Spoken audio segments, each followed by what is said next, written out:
बालन का भाई कौंतिक एक तवील बीमारी के बाद वफात पा जाता है और अमारलिक उसके जनाजे में एक एजाजी तकरीर करता है। तकरीब में सब लोग मौजूद होते हैं मगर कौंतिक का सबसे करीबी दोस्त लॉर्ड जून ही नजर नहीं आता।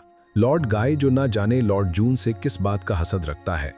उसकी बीवी सबीला से उसकी मौजूदगी के बारे में पूछता है। सबीला के जवाब पर वो तंजिया लहजे में कहता है कि यकीनन कोई बहुत अहम काम होगा जिसने उसे अपने दोस्त के जनाजे में आने का वक्त भी ना दिया। उधर न बालन और ना ही लॉर्ड जून को कौंतिक के इंतकाल की कोई खबर होती है। कौंतिक के गुजर जाने के बाद सबकी नजरें एबलान के तख्त पर जम जाती हैं। ना कौंतिक का कोई वारिस है और ना ही बालन मौजूद है कि तख्त संभाले। इसीलिए अमारलिक तय करता है कि एबलान की जमीनों का इख्तियार वो लॉर्ड जून के हवाले कर दे क्योंकि वही इस काम के लिए सबसे मौजू है। मगर उधर लॉर्ड गाय कुछ और ही मंसूबा बांधे बैठा होता है। वो अमारलिक के कमांडर विलियम को मशवरा देता है कि बादशाह को राजी करें कि एबलान की हुकूमत जातल्यून को दे दी जाए। अब जातल्यून एक ऐसा आदमी है जिसने माजी में ना सिर्फ मुसलमानों का खून बहाया बल्कि अपने ही ईसाई भाइयों पर भी रहम ना किया। उधर सलाहुद्दीन और लॉर्ड जून शमसा से बकरास किले की मुहिम में मदद मांगते हैं। शमसा पहले तो साफ इनकार कर देती है क्योंकि पिछली बार मदद करने का नतीजा उसे शदीद तकलीफ दे चुका था। मगर जब लॉर्ड जून उसे यकीन दहानी कराते हैं तो वो आखिरकार राजी हो जाती है। काहिरा में जंगी सिपाही अमन कायम कर लेते हैं और उसे बरकरार रखने के लिए पुरज़म रहते हैं। सलाहुद्दीन के साथी एक सराय में खाना खा रहे होते हैं कि एक शख्स आकर सराय के मालिक को धमकी देता है कि हर महीने उसे 50 सोने के सिक्के अदा करने होंगे। ये मंजर देखकर इदरीस फौरन सराय वाले की मदद के लिए उठता है मगर सराय वाला उसे रोककर कहता है कि वो खुद हालात संभाल लेगा। इदरीस अभी बैठने ही लगता है कि वो बदमाश और उसके साथ बैठे दूसरे औबाश नौजवान उस पर ताने कसने लगते हैं। वो कहते हैं कि जैसे और लोग काहिरा की तारीख से मिट गए वैसे ही उसका अमीर भी मिट जाएगा। इदरीस और इरफा पहले तो जब्त से काम लेते हैं लेकिन जब बात हद से बढ़ जाती है तो वो बदमाशों पर टूट पड़ते हैं।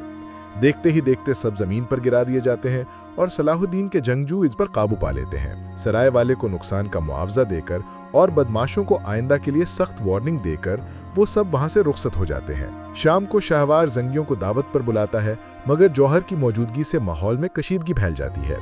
शीर को उससे महल तो क्या शहर में भी बर्दाश्त नहीं करना चाहते लेकिन शाहवार एक अंदाज में ये बावर कराने की कोशिश करता है कि उसे रियासती मामलात का ज्यादा इल्म है।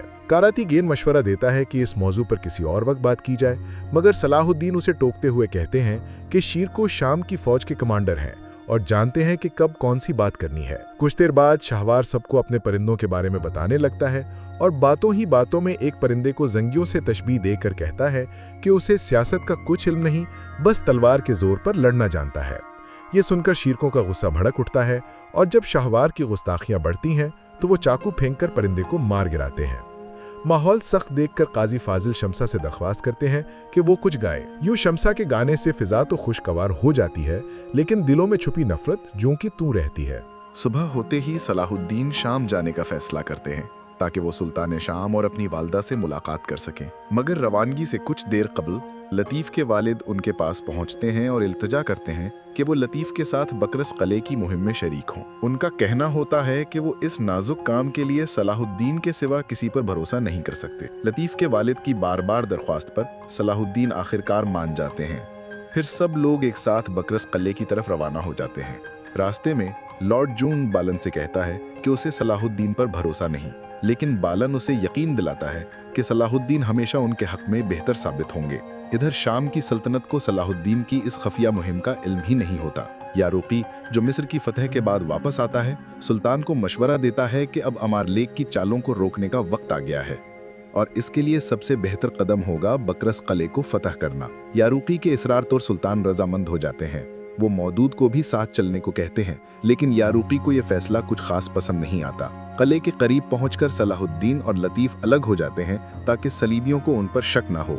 इधर लॉर्ड जून कले के दरवाजे पर सिपाहियों से कहता है कि वो अंदर आकर कला देखना चाहते हैं। सिपाही इनकार करते हैं और कहते हैं कि बगैर इजाजत कोई अंदर नहीं जा सकता। तब लॉर्ड जून उन्हें अपनी असल शिनाख्त बता देता है। जैसे ही शमसा और खलील को पता चलता है कि लॉर्ड जून दरअसल अमारलेक का दामाद है वो हैरत से सुन रह जाते हैं। कुद्स के बादशाह का दामाद होने की वजह से लॉर्ड जून को किले के अंदर आने की इजाजत मिल जाती है। न सिर्फ इजाजत बल्कि किले का कमांडर उसे बड़ी इज्जत और एहतराम से खुशामदीद कहता है। इधर खलील कमांडर का कमरा ढूंढने के बहाने सोने का सुराग लगाने निकलता है। वो खूब कोशिश करता है मगर उसे कुछ हाथ नहीं आता। इसी दौरान कमांडर लॉर्ड जून से कुंतीक की वफात पर ताज़ियत करता है। यहीं लॉर्ड जून और बालन को पहली बार मालूम होता है कि कुंतीक अब इस दुनिया में नहीं रहा। बालन ये खबर सुनकर अंदर से टूट जाता है, लेकिन वो खुद पर काबू रखते हुए अपने मौजूदा मिशन पर ध्यान देता है। इसी दौरान उसकी नजर दीवार पर लगे कले के नक्शे पर पड़ती है और वो फौरन उससे गौर से देखकर जहन नशीन करने लगता है। फिर मौका देखकर एक बहाने से कमरे से निकल जाता है। इधर शम्सा भी पूरी होशियारी से कमांडर की बेवी का ध्यान बटाने के लिए गाना गाने लगती है। तभी खलील की नजर एक सलीबी सिपाही पर पड़ती है, जिसे खजाने से भरा हुआ बक्सा रखने का हुक्म दिया जाता है। खलील फौरन उसका पीछा करता है, लेकिन बदकिस्मती से सलीबी उसे पकड़ लेते हैं। सिपाही खलील से उसकी मौजूदगी की वजह पूछते हैं, लेकिन खलील खुद पर काबू रखते हुए उन्हें यकीन दिला देता है कि वो तो सिर्फ कमांडर का कमरा तलाश कर रहा था। इसी दौरान सिपाही की नजर जमीन पर पड़े खलील के तावीज़ पर जाती है। सिपाही उसे उठाते हैं और उस पर हू लिखा देखते ही समझ जाते हैं कि खलील एक मुस्लिम है।